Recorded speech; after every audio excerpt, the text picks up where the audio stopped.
tuwe ni wengi wa kuitumia Ramadhani kwa wingi wa ibada. Narudia sana hapo. Tatizo letu sisi katika upande wa ibada, kingi kwenye ibada kinatuchosha na kichache ndio kinatutosha. Kingi kwenye ibada kinatuchosha, yani mtu unachoka kufanya ibada nyingi. Mtume anasema fastakfiru fihi, kithirisheni katika mwezi wa Ramadhani kufanya khairi. Fastakfiru kwa wizani wa istikthar, akusema faakfiru, ziyadatun fil mabani yushiru ziyadatan fil maani. Watu wa lugha wanajua hawa. Maana kifanyeni khairi nyingi sana. Basi mwaka huu kuwa na daftari, uwe kama walivyokuwa wenye kuwa. Uianze Ramadhani, kadiri ikiendelea mbele ndio unaongeza juhudi katika upande wa ibada.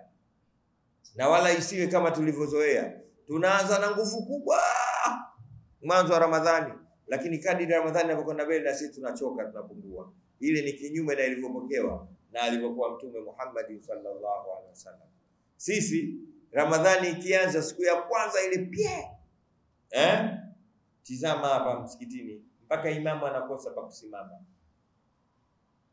Mpaka imamu anakosa jinsi msikiti ulivyojaa. Lakini Allah, kadiri siku zinavyokwenda mbele tunapungua kidogo.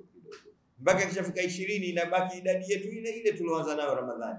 Wakati pale kwenye 20 kwa mujibu namna alivyokuwa Mtume sallallahu alaihi wasallam kama tunavyopokea, ndio alikuwa anazidisha yashuddu mi'zara.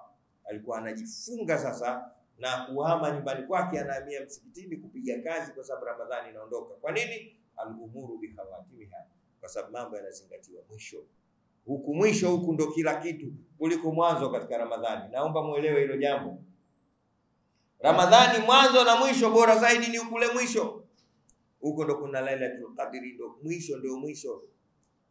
Kwa hiyo inatakiwa unaanza nguvu ya kawaida, lakini kadri Ramadhani ikienda mbele unaongeza spidi kufanya ibada zaidi na zaidi, mpaka Mungu anatujalia tunapata Lailatul Qadr, usiku ambao kwamba khairu min alfi shahr tanazzalu almalaikatu waruhu fiha biidhni rabbihim min kulli amr. Kwa hiyo namaliza muhadhara huu, saa 2 kamili imefika, na nimesema nitakuwa na muhadhara